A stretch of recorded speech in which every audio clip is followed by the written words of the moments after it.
Hello everyone, this is Serious Trivia, and today we're continuing our Liu Bei's Early Life Let's Talk Lore series with episode 7, titled Emperor's Escape. Now last time we ended by hinting at Liu Bei's involvement in the famed Blood Edict assassination plot, and to explain this event, we have to go back in time to when Emperor Liu Xie first escaped Chang'an in 195. At that time, generals Li Jue and Guo Si shared power and control of the imperial court, but conflicts between the two former generals of Dongzhuo soon boiled over as arguments at court turned to open violence on the streets of Chang'an as the civil war engulfed the capital. This brutal infighting, however, created the perfect opportunity for the young puppet Emperor Liu Xie to finally escape from Chang'an as officers Yang Feng and Dong Cheng took on the task of escorting the emperor as they would flee east towards the former capital of Luoyang. Now, Yang Feng was a former Yellow Turban from the White Wave Valley region in Hedong, and after the initial rebellion failed, he became a bandit in the region that became collectively known as the White Wave Bandits. Then during Dongzhuo's reign, parts of the White Wave Bandits joined Dongzhuo and became part of Li Jue's forces. And during the civil war between Li Jue and Guo Si in early 195, Yang Feng saw his commander, Li Jue, become weaker and weaker as Guo Si's forces were winning. So he tried to plot a coup against Li Jue along with his fellow officer Song Guo, where they attempted to assassinate Li Jue. Unfortunately, the assassination attempt failed, but Yang Feng was able to escape along with his own retinue. Then by June of 195, General Zhang Ji, who was another former officer under Dongzhuo, would arrive in the capital and temporarily broker peace between Li Jue and Guo Si as things temporarily settled down in the capital.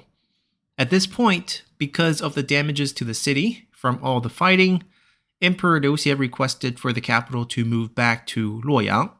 At first, Guo Si turned down this idea, but Emperor Liu Xie would continue to voice his desire to return to Luoyang, and after formally requesting it for the 10th time, Guo Si finally relented and approved the request. So in July of 195, the imperial convoy set out from Chang'an with generals Guo Si, Yang Feng, and Dong Cheng acting as the main escorts. But halfway through the journey, Guo Si suddenly changed his mind as he attempted to kidnap the emperor and return back to Chang'an. Yet his attempt failed as Yang Feng and Dong Cheng led their troops to protect the emperor. Now, Yang Feng's motivation here was to establish himself as an independent warlord, given that he was previously fighting against Guo Si on Li Jue's behalf before backstabbing Li Jue in the failed assassination attempt. So he had no friends back in Chang'an, and perhaps by assisting the emperor, he could earn himself a better future in Luoyang.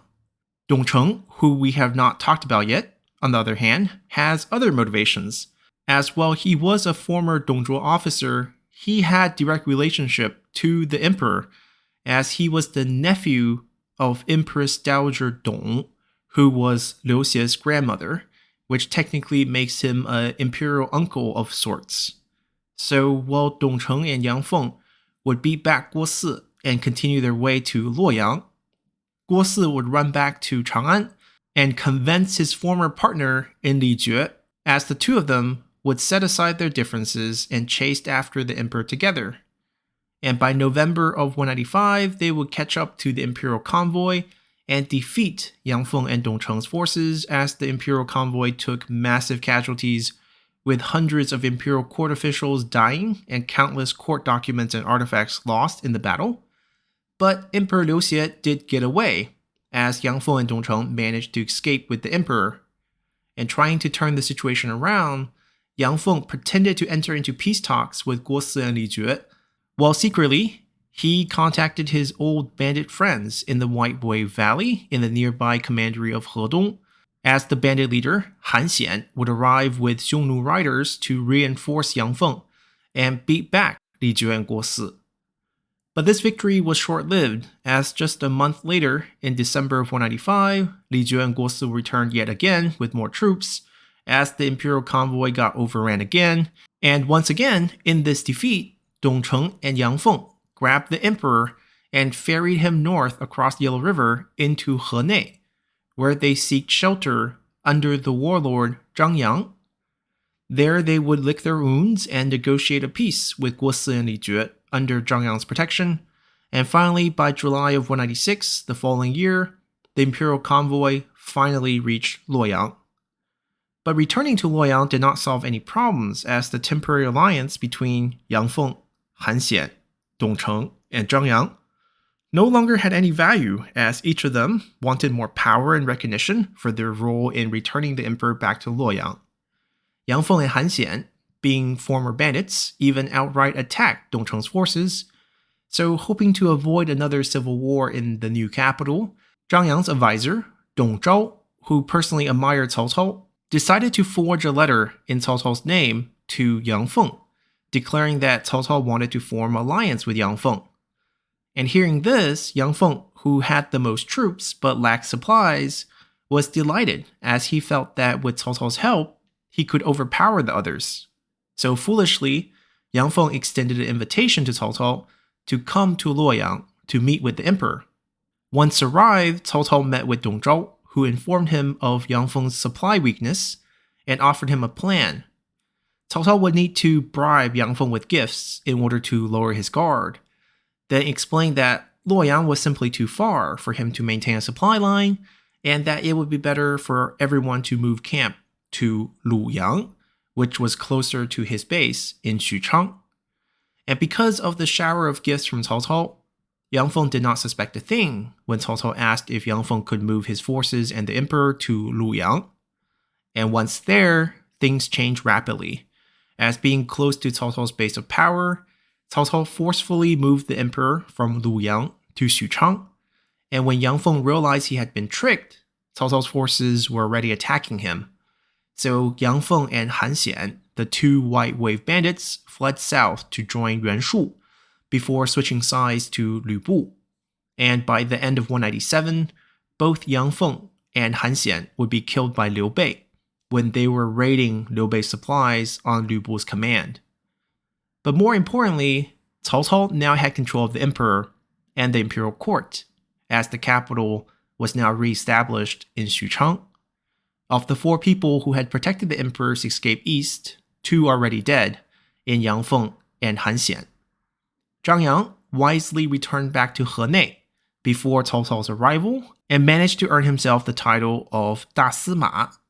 But because of his relationship with Liu Bu, as the 2 of them had served previously under Ding Yuan, he tried to rally against Cao Cao in 199 when Liu Bu was under siege at Xiapi, only for his own subordinate to kill him and then surrender the forces to Cao Cao.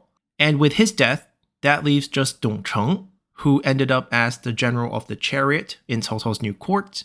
But Dong Cheng felt he deserved much more, as not only did he help the emperor escape east, he was also related to the emperor through 2 different relationships. First, his aunt was the emperor's grandmother, and right after they had fled Chang'an, he went on to marry his own daughter to the emperor as a concubine, which now made him the emperor's father-in-law. So it goes without saying that Dong Cheng was quite ambitious, which is why in 199, Dong Cheng started to secretly gather court officials at court in opposition to Cao Cao by claiming that the emperor had given him an edict written in the emperor's own blood, asking those who are still loyal to the Han to kill Cao Cao and restore the emperor to full power. And amongst those who Dong Cheng approached was Liu Bei, who had just recently joined Cao Cao after their joint campaign against Liu Bu. Yet before the assassination would be carried out in January of 200, Dong Cheng's plot was uncovered as Cao Cao started to hunt down every member involved. And to find out how Liu Bei escaped, come back next time as we'll continue our story from here. So hopefully you all have enjoyed this episode enough to hit that like button to help support the channel, and I'll see you all next time. Bye!